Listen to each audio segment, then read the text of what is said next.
Today we're going to talk about sacred objects. I am Dawn of the New Era.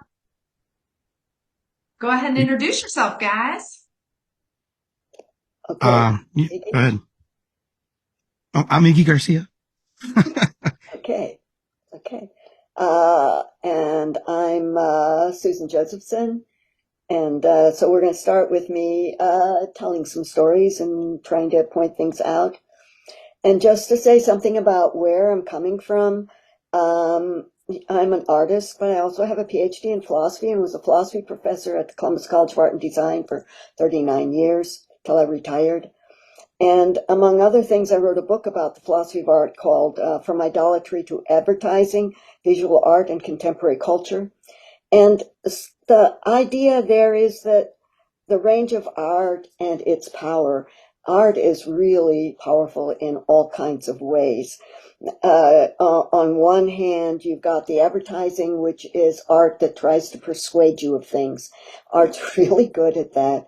You see an ad of a car, and there's this sexy blonde, hanging on the car, and it's at the beach, and you think, ooh, wow, It's got nothing to do with the value of the car, but the ad sells. And so the idea is that art can be very powerful. And from the perspective on the other side of it, and I'm not going to talk about that. I mean, in my book, I talk about a whole range of things, but the other side of that is the idolatry side, and that's the side we're going to be talking about, art and religion. Monotheisms tend to forbid art. And some versions of the Ten Commandments, there's the commandment that says, thou shalt not make graven images. And graven is just graphic images. So it says you shouldn't make images of objects, fish in the sea, or so on and so on. It goes on in detail. There's something dangerous about art. And that's the idea, then the idolatry idea is worship of an idol as though it were a god. Now and so I want to just start with that idea. That is that works of art can be treated as with respect, because really that's all it means. Treating a spirit as a god is just to treat it with respect and maintain a sacred space in which to commune with it. So the art it functions as focusing the energies in the sacred space. And a lot of art can do that. And I want to say this is not bad or limited to pagans. This is one way that art can be used to call spirits. It can be a doorway. And even in Catholicism, for example, there are lots of wonderful, beautiful images that are used as doorways. And one that I wanted to talk a lot about, but decided not to, because it would probably take the whole time, is the Virgin of Guadalupe, which is a beautiful work of art in Mexico that has many healings and so on attributed to it. There you go, exactly. And so very profound. But the idea is that this art works as a doorway. It doesn't have anything to do with beliefs. The spirit can appear to you through the art in its place, and that's important, in its sacred place, because the idea of the Virgin of Guadalupe is that is a sacred place that goes back all the way to the pre-European, the Aztec and Mayan and Olmec cultures. That place was sacred to an earth goddess, and that then becomes the Virgin of Guadalupe. So the idea is that it doesn't have to do with beliefs. The spirit can appear to you through art in its place, and again, the sacred space, and I'll talk about that a little bit, and obviously we'll talk more about that later, whatever your religion is. And so the example that I want to use first about this is the example of the stone lions. I write about this, or I have a graphic novel about this, Pueblo Spirits in the Life of Felicitas D. Goodman. So that's my mother. She helped me, I interviewed her for her story. And she was a famous anthropologist who discovered that ancient art, I'll talk about posture in ancient art, and I'll talk about that in a few minutes. But the graphic novel talks about how she went native, which is taboo, of course, for anthropologists. But she was convinced that the spirits were real, and the stone lion was what ultimately convinced her of that. And this was a huge sandstone object, a pillar, if you like, on this piece of property that she bought in New Mexico. I think it was 174 acres, something like that. It had Can been. you tell the audience which podcast? Because I think you shared the full story of that experience, either in the shamanism one or another one we did, in case the listeners want to go back and listen to that full experience. Good idea, because I'm not going to talk about that whole experience here. And I talk about that in that graphic novel.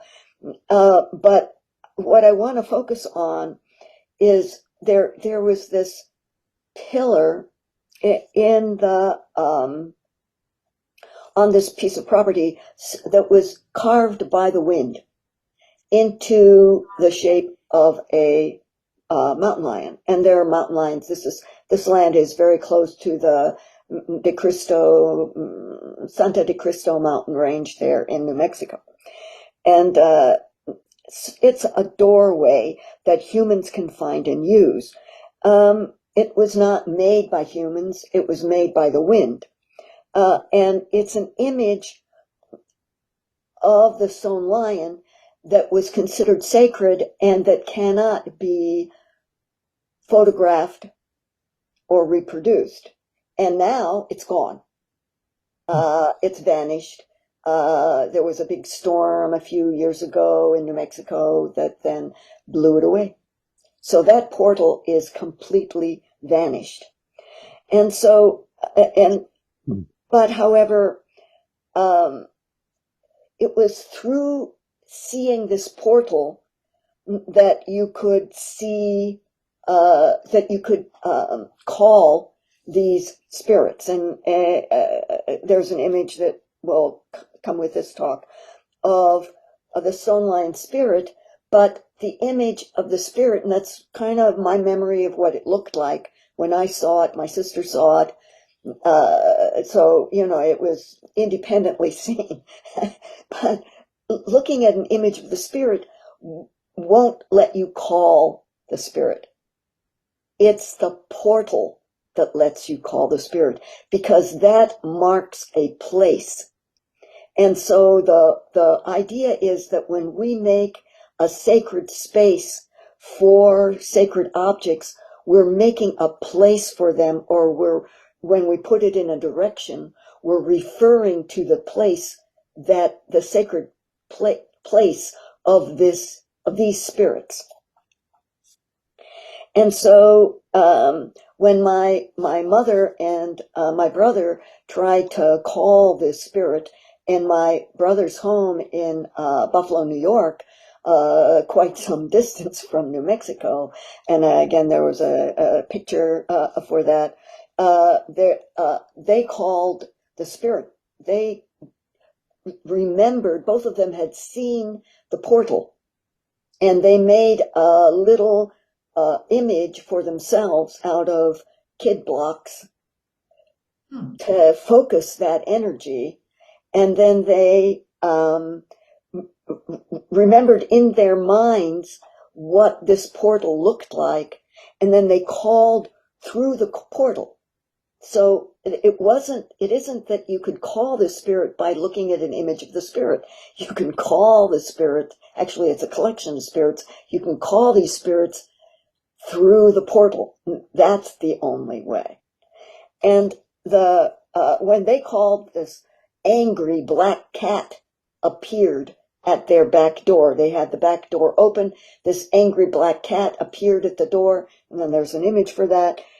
And that was because this spirit was hostile to my mother and wanted her to go away. And so it could possess something. It possessed the cat and caused the cat to come to their door.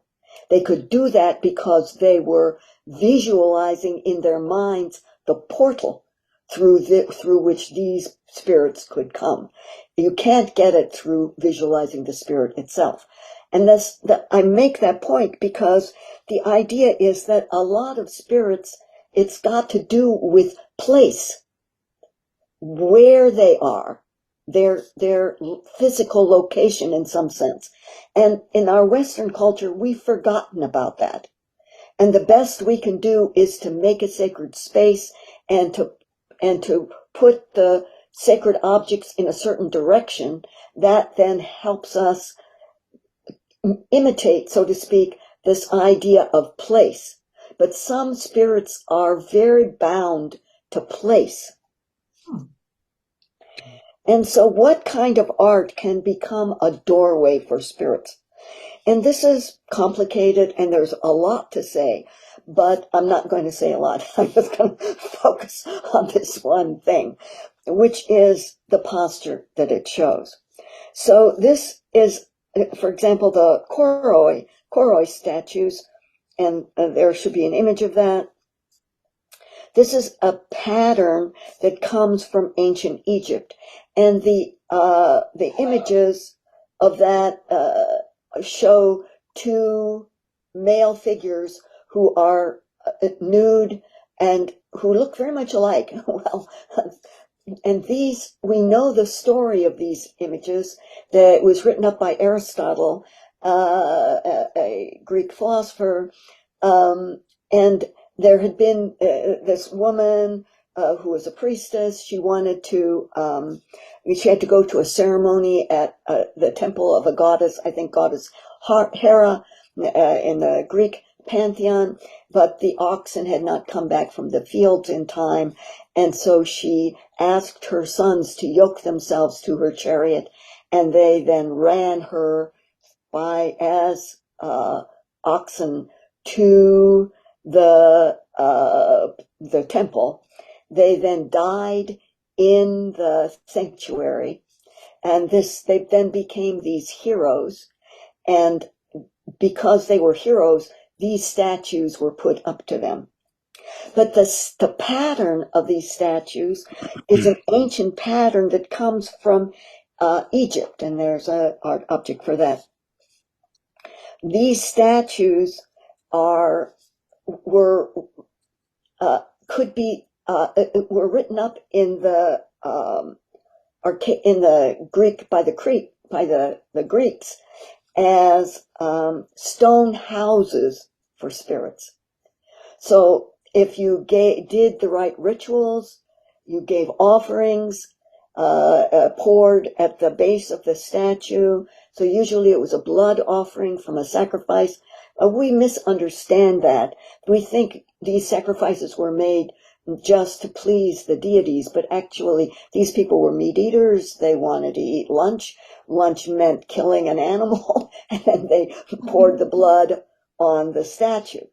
So it's not exactly as, gruesome. But the idea is that these statues then could house spirits. And there's another story about a famous statue, which I thought it was interesting in this context, just to express the reality of this from the Greeks' perspective. There was a statue, I think the guy's name was Diogenes. He was a famous athlete. And when he died, they put up a statue of the sort to him. One evening, one of his enemies came and whipped the statue to get revenge on Diogenes. The statue fell over onto the whipper. In the morning, they found the poor guy with his whip crunched under the statue. They decided it was an open and shut case. The statue had actually had murdered the guy, so they had a trial. The statue was guilty. And so what do you do for a murderous statue? You have to exile it. So they pushed it they took on a boat, they drove it to a certain place in the water, and they put it in the water. It was now exiled. However, then the crops wouldn't grow. They went to the oracle. Why won't the crops grow? The crops said, bring back all those you have banished. And they brought all their criminals home, because that was their basic thing for criminals. You banish them. But still the crops didn't grow. So the oracle said, bring back Theogenes. So they went and they looked and they couldn't find the statue. So the story goes, this is written in one of the Greek texts, the story goes, Theogenes then brought himself back. He attached himself to a fisherman whose net, and brought himself back. And at this point they decide, man, this statue is totally cool. And It's powerful. yeah, exactly. They put the statue up, and then they did worship to the statue, and the statue then became a famous healing statue. So the idea is that this, for the Greeks, and they say, okay, I mean, ancient people, what do we know? They were superstitious, right? But actually, my mother discovered that statues of this sort, with this form, in this posture, if living humans, take this posture, they visit the land of the dead. They visit their beloved dead. And I've done this trance now with people for over 30 years, and it works. Dawn, you've done it. It works. So I met my great grandma and she gave me her name, and I know it works because I went to my aunt and I was like, I just met this lady, Lottie, a cow farmer. She's like, oh yeah, that's my grandma. It works. Okay, good. That's good. Yes, it works. So it's a doorway. And I give this example because I want to say that this isn't just superstition. Objects can be animated with spirit. And the way in which some of these objects work is by doorways. And if it's a stone image, it can be, with the right ritual, then the spirit animates the stone. And if it's a living body, then the spirit of the living body travels into the world of the dead. So it goes two ways. It's a doorway in and out. It's a doorway one way and that way. This is the idea. In the Archaic Greek time, they made a lot of statues of this sort, not just, and indeed, this particular statue type, these koroi statues, were the most common statues, as far as archaeologists go, that were made in that time period. They were made and then put into graveyards, and then people came to the graveyard to visit with their beloveds, and then they called them into the statue. They talk, however, also about other statues that they made, and then they would have eye-opening ceremonies for the statues. They believed that there were some statues that were so hot with spirit energy that if you looked into their eyes, that would cause injury or death.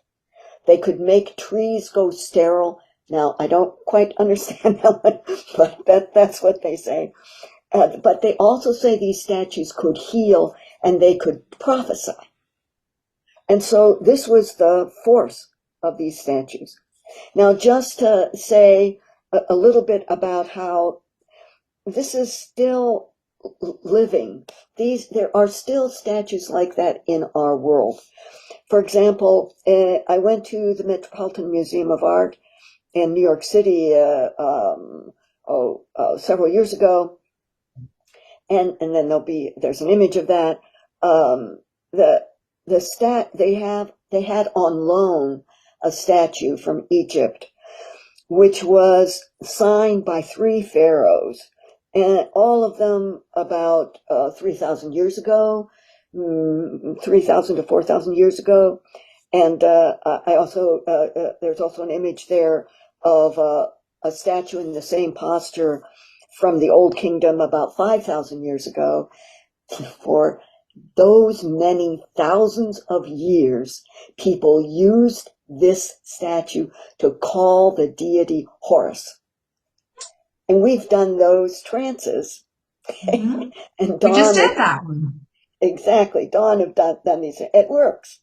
You know, man, you turn into, and in our world, in their world, it was a falcon. In our world, it's either a hawk or an owl. In their world, it was a falcon or an ibis. That you fly, you have adventures. It's all amazing. And like you said, it's a portal to different worlds because each posture feels very different. And I've only got to lead a couple as the door opener, the doorway.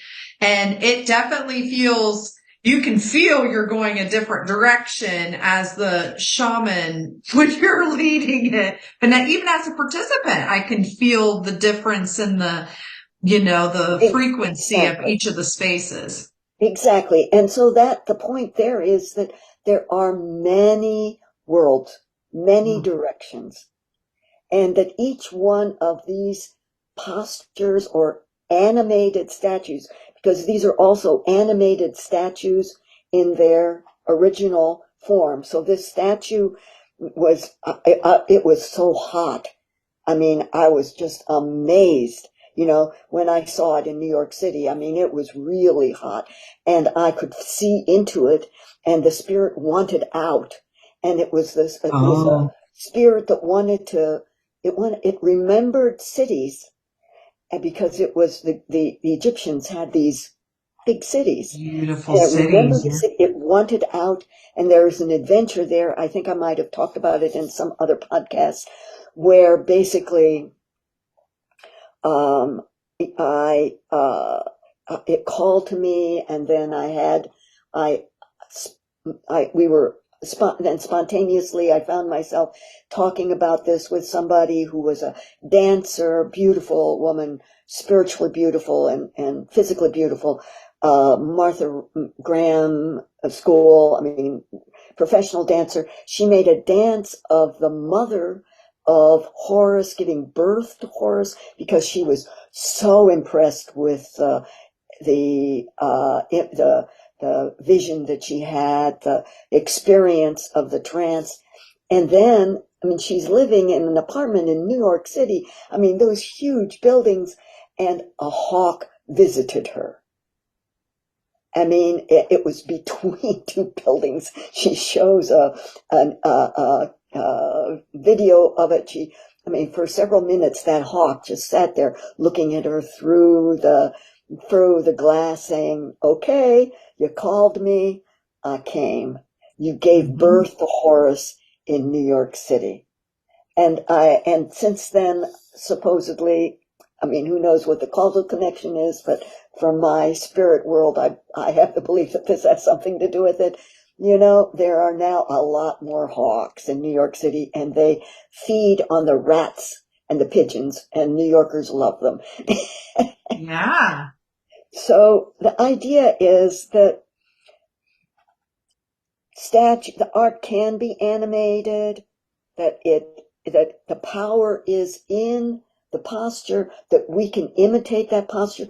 Now, my mother was all into imitating the posture, and like I say, it works, but there's the other side of that, which is that as the shaman, you can look at these images, and the ones that I talked about are big, but they're also small images.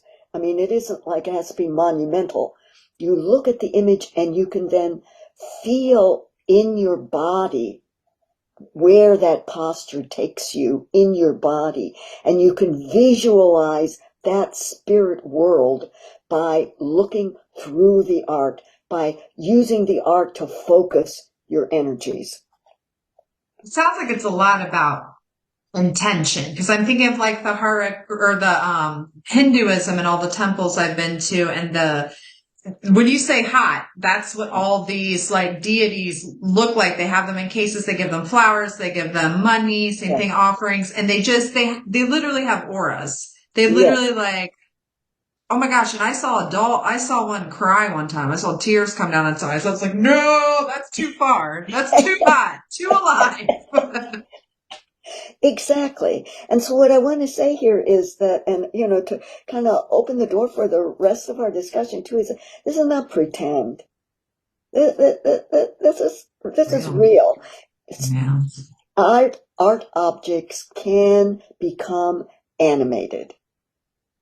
And a shaman can see that and walk through that. Somebody else, it just might be that they're getting uncomfortable in their room and they don't know why. Mm-hmm. Because something in their room or in their house has become animated. Now, I want to say something now too about the African masks, because this is another kind of case. There is no image for this because that's the problem. When I went to the Metropolitan Museum of Art, I was horrified. In one room, they had African masks, they had magical objects from all over the place, and these things often were very spiritually active. They do not count as art in our sense of art. These are religious objects.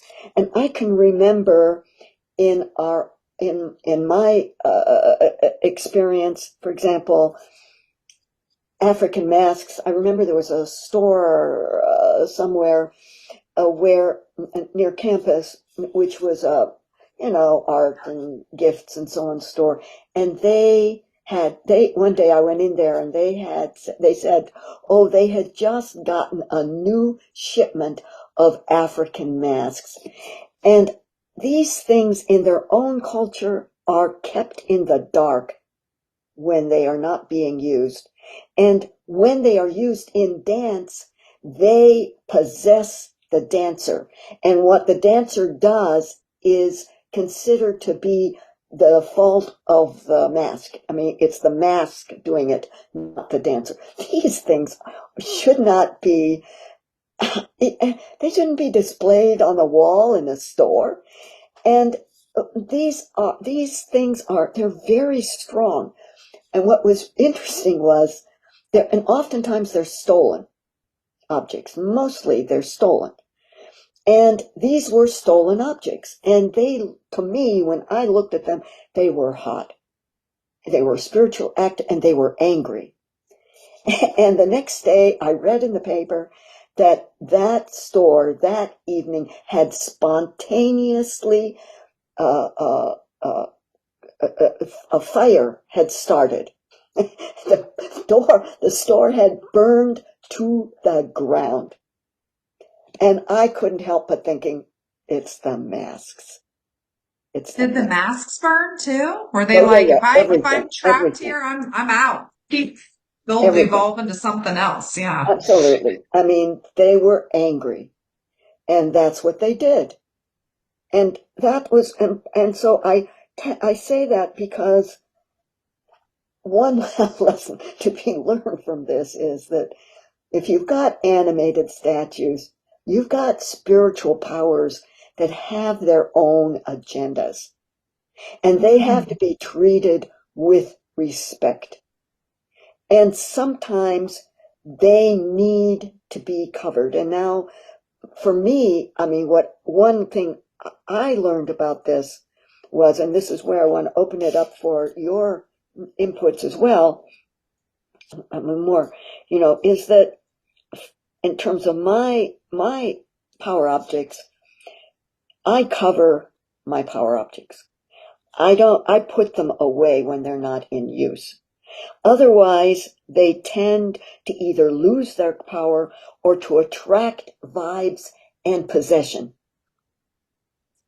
And so and now I'm not generalizing it because there are lots of different kinds of objects that do different kinds of things, but in my experience, they need to be covered.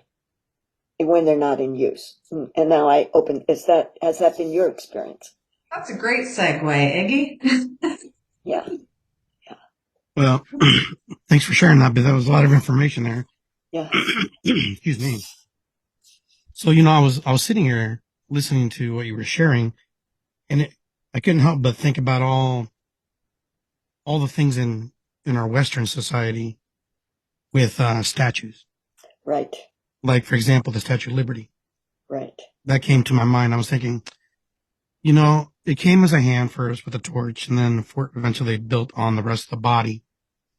But just the sheer power of that image, of that living statue, because it's alive, because it came from the ground. It's minerals, it all is composite, just formed into a new structure. Yeah. So it's alive, it's living. And just the sheer fact of what it represents and what people put onto it and project onto it, and her belief of what she does for the people. Bring me your poor, bring me your hungry, bring me all your immigrants. It's become a very powerful statement. Yeah. You think of New York, you think of the Statue of Liberty, you think of the Eiffel Tower, you think of different things, right? But that statue is very powerful when you start to think about it. There's a lot going on there. Because when I went to visit New York, those are one of those images that just makes you think about a lot of different stuff. Yeah. Makes you think about your ancestors, makes you want to go research your ancestors. It makes you want to connect and find out and just kind of get into that, put you into that mood, into that mode. Yeah. And the people who live around there or who stay around there are attracted to that energy. It's very powerful energy, very loving, very caring. So I couldn't help but think that when you were talking about, how these statues and how they, if you took the Statue of Liberty away, it would cause a ruckus. It would be a problem. Yeah. If they took it down, we don't want it anymore because blah, blah, blah. It doesn't represent what we are, people would go nuts. I really believe that. And so I thought about that. I'm thinking, then you talked a little bit about masks and how, they represent and they hold energy. And, we talk about the metaphoric masks that we all wear. Yeah. And then I was thinking about my Mexican wrestlers, in culture, in Peru and Mexico. Wrestlers wear these masks to obtain energy and to obtain some kind of source and connect to it. So they become stronger and they can be somebody else. And they can do. In Peru, we have a village in the Andes where people wear these masks and they fight and they box each other in these masks. Wow. It's like a ritual every year. They get together and they just beat the hell out of each other. Yeah. Last man standing, woman or man, didn't matter. And just the sheer fact of how that works. And then I was thinking about, the statue that's in Brazil. The one that stands up high and got struck by lightning the other day. Some people just like, oh, poo-hoo, it's up there trying to get struck by lightning. But it's a portal, these are all portals, these are all things that represent something to somebody, that have the connection. It means something to them. Yeah. For a lot of people, when that thing hits the Jesus on the hill, gets struck by lightning, for people, that's a sign. That's a message. That's an aha moment for a lot of people. For others, not so much, but for those who believe and those who are intrinsically connected to that, it's very powerful. Yeah. I have things in my office that represent different things. And, for me, maybe for somebody else, like, for example, this little waco, these are called wacos. Yeah. In Peru, may not mean anything to anybody. This is actually pisco. This is held alcohol. Huh. And then it became... Yummy. I love pisco. But, they don't make these anymore in Peru. They don't make these bottles anymore. And, these are images of, deities, gods, kings, whatever. Yeah. And they represent a lot of information, a lot of power, and a lot of connection. Yeah. And I wanted to show you this real quick, what's in this box, because it's been handed down by my family. Where it was handed down, how it was handed down, how I got it out of the country. It's still for me is a shocker, but this is a waco, a Native American, Peruvian Native American waco. Wow. It's a vase, it's a vase. It was either used in ceremony, to hold water. Yeah. It's very old. Yeah, yeah. Very, very old. And for me, this is has a lot of meaning in the sense that, and I keep it inside this box because it has a lot of energy. Yeah. It's very powerful. Yeah. As I touch it, it's just like it's cold and hot all at the same time. Yeah. But it represents, for me, represents all the people who've touched it before, all the people who use it in ceremony, all my ancestors who, you know, as far as I know, it was used in ceremony, right? Mhm. But I have no proof of that. I only have the word of the people who pass it down and pass Yeah. it down. Yeah. But for me, I use it in ceremony, so it goes into a new existence. Yeah. And this thing's with me all the time. It's very powerful medicine for me Yeah. Yeah. because it holds a connection to the people that I don't know, that I've never met, the Yeah. people that were my family before, those 7 generations deep, beyond that. How old this piece is, I truly don't know. I just know what I feel when I hold it and when I touch it, and the connection and the meditative state and the energy it takes me to. It takes me to that place that I can't with any other piece. Just the same as this stone that was gifted to me in a sweat lodge ceremony. Lady was dying of cancer. Wow. And this was a piece she carried with her all her life. Wow. And she gave it to me.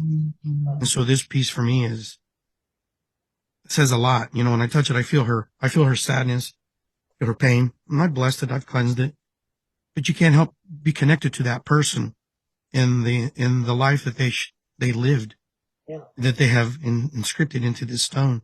Yeah.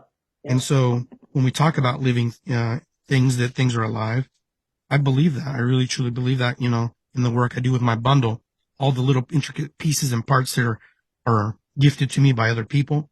Yeah. They were important to me. Like my friend gifted me this little white buffalo because he's really big into the white buffalo calf woman. Exactly. Yeah. My mother was very connected to that. I feel very connected to that. In my bundle, in my pipe, Yeah. was blessed by one of the leathers of the white buffalo calf, Wow. the original pipe. Wow. So my pipe that sits on my altar over there was blessed. And so that just doesn't happen every day. But now that pipe is blessed. I can do the same for others when the time is appropriate or called to. And a lot of it's faith too. You have to have belief. And I believe that. That's why when I feel the energy, it's real. Oh yeah. Oh yeah. And it's just really powerful. So there's a lot of things in my room that look like toys. Like I have a lot of little stuff in my room because there's a part of me that has a childlike, energy, not childish, but childlike in the way I play and the way I navigate through life and the things that I did and also the places that it took me as a human being to escape from things that weren't good for me. Yeah. And it's just a reminder, so yeah, there's just a lot we could talk about and there's a lot we could share. The beautiful vessel that you showed. I mean, that was another thing that I think is really important. What the art is made of matters. Mm-hmm. And like, for example, Zuni, a friend has a Zuni offering bowl that is made out of the earth of a sacred place. And I would bet that your thing was made from the earth of a sacred place. And so it still has those vibes in it, And it likes to be put away. It doesn't like to be out in the open like other things that I have. Exactly. That looks like something that needs to be in a box. Yeah, it just likes to be resting in its little temple or whatever you want to call it. It's a little box. Yeah. I'm going to be right here. If you need me, just pull me out. That's right. Yeah. And so some things like that do need to be put away. Absolutely. And I agree with you on that. Absolutely. And there's other things that are like, I don't want to be whatever I want to play. Stay out. The other thing I've noticed is that some things, like, I'll just put this down. I mean, I love it, but so I have a statue of Buddha, and I talk about Buddha a lot in my sessions with people, but I wouldn't say this is as hot as say the Ganesh. When you were talking about little statues, I have a little Ganesh, and my daughter has used it and made altars with them. And like, we've talked to them a lot about removing obstacles. So like, I feel like from what you're saying, a lot of it is like the intention and the offerings and the energy. And, one of the things, and I wonder if she's gotten less powerful or she's just getting older, but this is made from me and Iggy's friend Maggie. It was a piece of art called One of the Seven Sisters. And I mean, it would be on my wall and I'd be terrified of her at first. Looking at her like, I mean, she's got a face. And Maggie gifted me her many years, probably about 10, 12 years ago. And, I take very good care of her, but she's one of these sacred seven sisters and you can feel she's alive. But then like, I get other things. Like one of the things I thought of was for Christmas, I got this for my mom and I open it up and it stays covered. I was like, I don't really cover. It's a ring of my great grandma's I just got for Christmas. And my great grandparents did not have the best time. So like I can feel like, even though I want to be dripping with pearls and gold on all my fingers right now. This ring, it's like I'm going to keep it. I'm going to treasure it. But like it holds my ancestral feminine history of violence, alcoholism, survivalism, like, I don't know. I'm just like, I'm here. I have it, but I put it on. I was like, no, there's no wearing this sacred object. Yeah. For Christmas, my mom got me something that is very much alive, but I don't know why. And it's a dragon eye. So, it said it would hold crystals. So I've been taking it to events. It wants to be very active in my ceremonies. And I put it over with my most sacred items right now, which is my oracle cards. So for a living, I have probably about 25 sets of them. And I describe them to people as like when you were a little kid, your Matchbox car set or your dolls or your Barbies. Like I get the same feeling with my cards and they each have their own personality and they each have a feeling. And before, if someone books a session with me, they say, I would like a half-hour session on love or just a general message. I go to them and they tell me who wants to speak to each person. And then I lay them out. They'll tell me how many messages. I lay them out and I make a story with them. And then I share the story with the client or the person. And so this is a lot of them were gifted. Some of them I bought. This is my oldest one. It's 22 years old.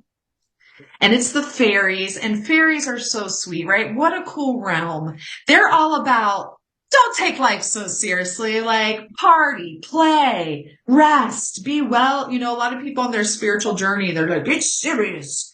And they always call out when they're like, oh, we need to bring it back to themselves. Like, this is not, like, calm down and have a little fun. So that one I got, 22 years ago when I was in college. So it's my oldest one, but each one has a special, it doesn't when I first get it, right? Like if it's brand new, it's just clean and clear. It's the interaction. It's the relationship that I have with it. Just like Maggie Hardin's seven sister, I'm a little less scared of her now after several years. The first couple of years I was like, I love Maggie again, so I'm going to keep it, but she is terrifying.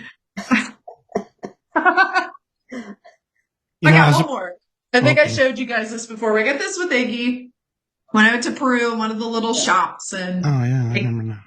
I came home and I was shaking it and singing and getting my energy out. And then I've shown you guys before, but a big flame came out and it caught on fire. And I got a hold of Iggy. I said, are these all combustible? Like, are these supposed to catch on fire? But I think of that same year, I was singing and I had a bundle of sage at some point and the whole thing blew. I had to drop it at all. So that's the year I found out, oh, I have the power of fire in me. as we're talking here, as we're sharing, I can't help but, everything that we've talked about is, everything, the statues and everything, it's all from the earth. It's Right. all connected. It's all living. Right. The thing is, people don't see statues and things as living because they think it's an inanimate object. Right. They don't see the depthness. They can't go into the molecular structure of what that thing is doing and what that thing is representing. Yeah. These things are living. Yeah. Everything in my room, everything comes from Mother Earth. Yeah. Yeah. Even the pills we pop into our mouth, Yeah. And so it's very sacred. So for me, everything, there's a sacredness to everything. Yeah. And, there was a time when it was hard to live like that and think about that, but then it becomes very natural. It becomes a very natural thing, knowing that everything has its place and its purpose. We've talked about this, Dawn, in the past, where, everything we touch is, in whatever we create and we manifest and we put energy in, energy falls intent, and we create these portals. We open up these doorways. We close these doorways. Sometimes we leave them open because we just don't know any better. That's right. Yeah. Yeah. But a Or lot of make time, one with a giant mirror because you don't know better. Whew, can't erase that. That's a whole other topic there. Yeah. Well, It's fascinating. It's fascinating when we think of it. But the average person doesn't walk through life thinking about this. They don't think about the stone being alive. Right. They don't think about this little buffalo being That's right. That's representing. Right. That's right. And the idea too that that we're surrounded by art at this point. And so it's very difficult for most people to see the sacred in art because art is everywhere. And they can't pick out those things that are actually vibrating with those earth energies, right? They don't know to look for that. And the one thing that I think that we also do when people in the West, when they educate their kids can see these things. Yes. And kids animate their toys. Yes. And no, you shouldn't do that. That's inanimate. And I think that's a false teaching, Say, okay, you talk to your stuffed rabbit. It's animate. I mean, I agree with Iggy that this is really the sacredness of everything. But then on the other side of it, I think we have to be very careful to be respectful, Mm-hmm. And one of the things, for example, that the Native Americans, at least in the Pueblo communities, make a lot out of is taking photographs of everything. They say don't. That the photographs take the power. And the way in which that works, I think, is that you can see if you're able to see, you can see through the photograph into the spirit world that object comes from, and maybe that isn't appropriate for you. Maybe that's a place that you really shouldn't be able to go. Because I didn't think of that with the giant trolls. Say that again? I didn't think of that, or I didn't know that when I sent you guys the pictures of the giant trolls, because those were in Dayton. Those were a lot. I mean, they're friendly. Yeah. I get a vision. Me and my friends were like, these trolls. An artist made a giant piece of 3 trolls, and one friend was like, they're all sensitive. They're like, I can see the auras around them. And I looked in one's eyes and I was like, you are a liar. Like, yeah. I get a feeling if there's any earth shifts or changes, they are going to be one of the moving creatures. That's right. I mean, and that's what, as Iggy is saying, that's the earth power in it, right? There's that earth power. And artists are able to then make the object so that it can vibrate with that power, so that it can express that power, show that power, And we have to be respectful about that. You talked about earlier, just a second ago, you were talking about how we tell our kids not to play with don't animate our toys or whatever. Yeah. But yet we have adults creating all these shows and all these movies and all these adventure video games. Yeah. And because either someone told them not to and they're doing it. It's just kind of a contradiction. Yeah, that's right. That's right. When you think about it. And it confuses people. I mean, they see so many magic shows that gives them this idea about what it's like isn't real. Or it's a mixture of real and fiction. You know, my son and his wife, they're writing a book about these ancient legends. And she wanted to get all the details right, and she accidentally called this goddess not a good lady. This is like negative spirits they almost ran over a dog, you know. I mean, you know, she brought this into their space because it was negative in the story. And so she was like working with these negative energies. It's like we're not being careful. We have to be careful about these things. And I think our responsibility as medicine people, you medicine people and other people who have sensitivity of this sort, is to be very careful about what we're carrying. Sure. You know, because we can carry these energies into a situation or into a group from some fiction that we consumed. Yeah, and you don't even know you did it sometimes. And you don't even know it. Exactly. You know, I mean, sometimes we have this thing called shaman sickness. We can get into a place where we become sick. And the story is we don't really know how we got there. But then when you start to break down, you start to go backwards a little bit in time. You start to figure out, oh, okay, I get it now. Yeah. Why I got the way I am. It's like an actor, you know, when they're becoming a part in a movie. Yeah. They take on the role of that entity, that person, that living spirit. And then they get stuck there. Yeah. Oh, they get stuck there. Don't you guys let me, as my big brother, sister, medicine woman, don't let me, if you see that. No, Susan takes care of me. Remember you were like, I was like, I'm going to go to Oaxaca. And I feel like I'm a pretty pure spirit. I mean, I try to move things through. I got my shadow sides. I could be mean. I could fight if I need to. She was like, oh, those spirits. When she channeled, she's like, those spirits will not like you there. Little scorpions are going to sting you. I'm like, but don't think I'm cool. She's like, not there. Yeah, that's right. That's right. Well, there are lots of people too who are practicing rituals and so on who don't know what they're doing. Yeah. You know.